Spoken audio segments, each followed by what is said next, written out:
Hi, my name is Dermot Smith and I'm a Prince Consultant for MarkLogic here in Paris. And today I'm going to be talking to you about how to go from a data warehouse into the DHS, and specifically, once it's in there, how you can leverage semantics in order to get the most out of your data. And I'll be talking through this with an example of a use case that I did for one of the clients here in Paris. Alrighty. Now, in terms of the agenda of what I'm going to discuss, so first I'm going to give a quick overview of the actual objective of the client, and then I'm going to give a bit more context to the problem. So for example, what type of data warehouse it was, what's the standard data hub service approach to actually get the data in there, and then the actual approach that we actually used, and then the takeaways from what we actually did and accomplished. And so at a high level, the objective of the client was, I want to perform semantic searches against my statistical data to find relevant results quickly. And so I think some of the key terms to highlight there are semantic, statistical, relevant, and quickly. So it wasn't just about doing a standard MarkLogic search on the data. We had to use semantics in order to find the relevant statistical data and to find it quickly. And this was really to address one of the pain points that the client had with the current statisticals database, which was, as I mentioned, a data warehouse, and they were not able to perform the type of queries that they wanted to in order to get the data they needed. In essence, what they wanted to do is to take the data, add some semantics to it, and be able to search. And now, if we go back into what type of data warehouse it was in essence a dimensional module with time series data, so a statisticals database. And what that actually means is they had many terabytes of data, and they had different dimensions. So for example, they might have had a country dimension, a type of measure dimension, a time period dimension, and the value. And when you combine all those together, they actually made up an observation in the data series. And an example of what that would look like is, for example, for country, it would be France. The type of measure would be GDP growth. The time period would be, say, for 2019, and the value would be 1.7%.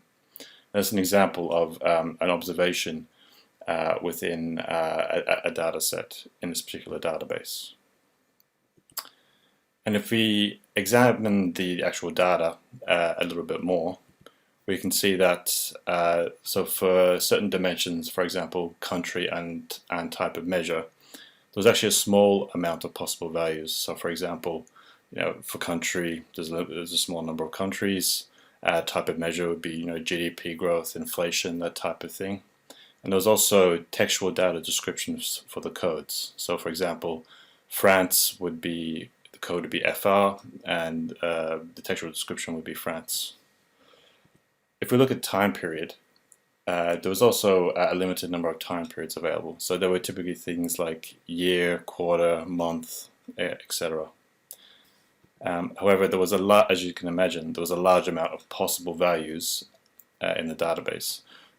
So when you put all of these together, they made for a very, very large number of observations.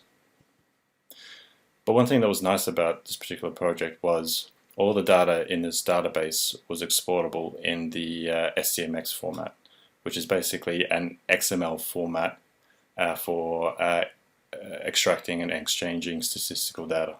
So all the data in this database we're able to extract out using this particular format.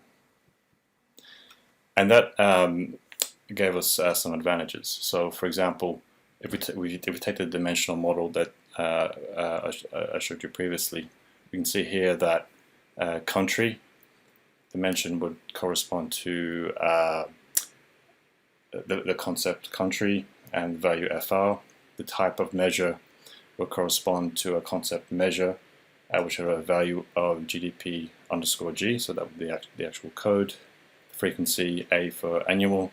Then the actual observation itself would have the time period, the year, and the value of 1.7. And so all of the time series data that we extracted out of this database was in this format. In addition to which, we also had details on the actual dimensions, or as they call it, code lists. So for example, for country, we would have a list of all the possible countries, their codes, and their textual description for all of the dimensions. So this is very useful to us as well. In addition to which, they also had a nice existing ontology, which is very detailed knowledge and information vocabulary, which we could then use to enrich the content in statistical database, and then allow us to link different concepts together to allow query expansion. And so what I mean by that is, if we take, for example, the dimensions for country and measure, with the examples here of France and GDP growth, in the ontology they had the notion of France being a part of Europe and GDP growth being related to inflation. So what we could do is, when we're doing a query for, say, France GDP growth, we could also say, okay, expand it out to related countries. So you could also get the results back for the GDP growth of Europe, or you could say, give me back related concepts or related measures. So you could say the results you could get back would be French GDP growth, but also French inflation. And just as a quick refresher, so the standard MarkLogic Data Hub platform approach to getting data into the Data Hub service is, over here on the left you have a statistical, you ingest the raw data. So in this case this would be the XML statistical data, and also the semantic data. Put it through the Data Hub framework, where you would perform curation. So this is where, in this particular case, you would denormalize the data, so you convert all the codes to textual values, and then add the semantics on top of that, so that each observation would stand alone and have the full textual data and semantic data on it, and then you would search directly against those observations. And then once that's there, as fully curated data, it could then be made available for use. So if we look at that in a bit more detail, so this was the initial approach that we took. So basically curate everything, so curate all the observations. So we had the raw data here, which, for example, FR, so France, GDP growth, the year 2019, and the value 1.7, so 1.7%. We would then do the initial curate step. So for example, FR would go to France, GDPG would go to GDP growth. We would then add the semantics on top of that, so France and GDP growth. And this would give us a document that we could search against. So this would be, for each observation, it would have the denormalized dimensions, the values, and all the semantic tags. And so we would initially do a search against those semantic tags in order to find the actual statistical data. However, what we found that by doing that is it actually took us a long time to make the data available in a searchable format, because, as I mentioned, there was gigabytes and terabytes of statistical data observations that we needed to take in, and we needed to harmonize each of those observations into the final document before we could do a search on it. And so that was time consuming in terms of performing the actual harmonization or curation in order to get it into each observation as a standalone searchable document. In addition to which, if you wanted to tweak queries slightly or add additional metadata or semantics to observations, we had to reharmonize everything. So what we did instead was we chose to just curate the dimensions. And so what I mean by that is, so if we look again at the country and type of measure dimensions that we had previously, if we, for example, FR for France and GDPG for GDP growth, what we did was we actually just tagged semantically those dimensions, and then also added a query to be able to find statistical data based on those dimensions. And what that means is that we would have the raw statistical data as is. We would just ingest it as is in the XML format that was provided. We would then do a search for example, GDP growth of France in 2019.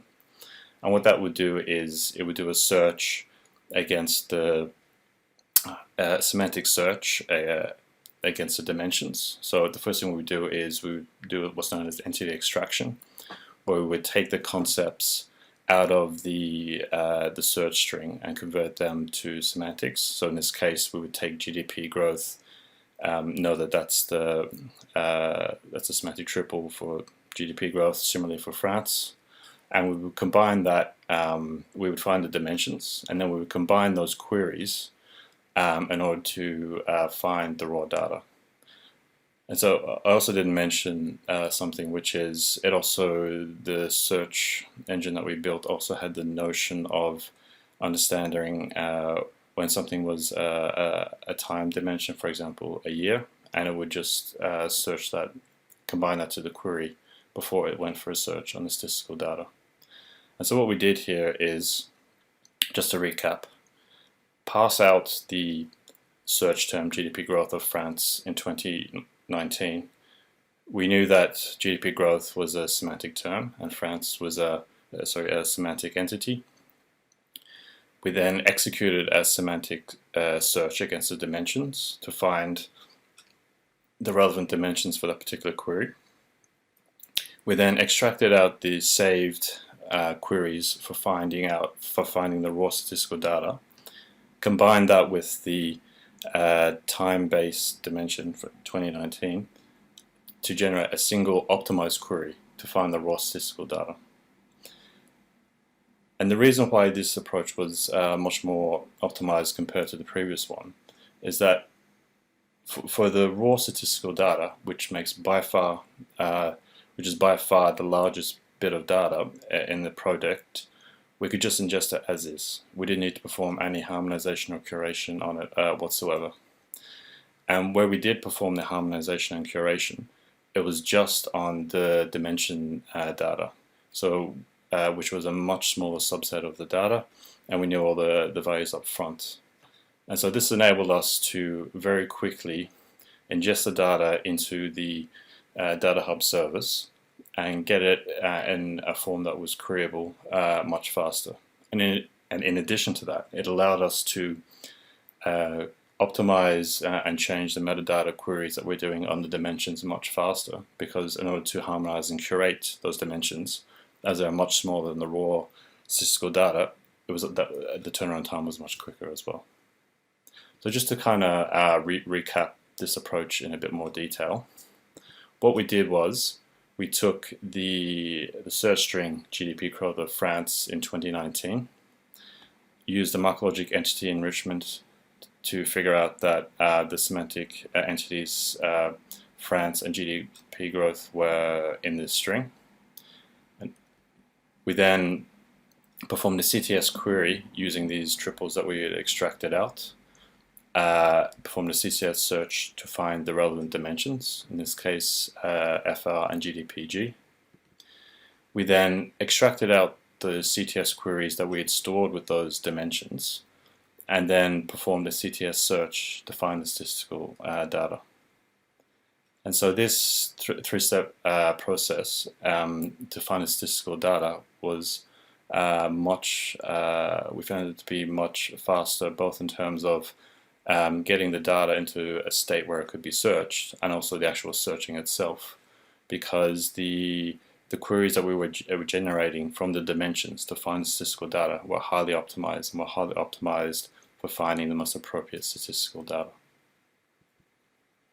And probably the main, if we get now to the takeaways from this project, if we compare the two approaches, the first is the classical curate everything or harmonize everything, versus the other one, which is to curate the dimensions only. You can see that when we queried everything, it worked, but the time taken the data was long because you had to curate every single observation. In addition to which, adding new query capabilities to the existing data required recurating all of the data. Whereas compared to using the curate the dimension only model, it worked, and the time taken to curate the data was much smaller. In addition to which, adding the new query capabilities to existing data required recurating only the dimensions itself, which is a much smaller data set.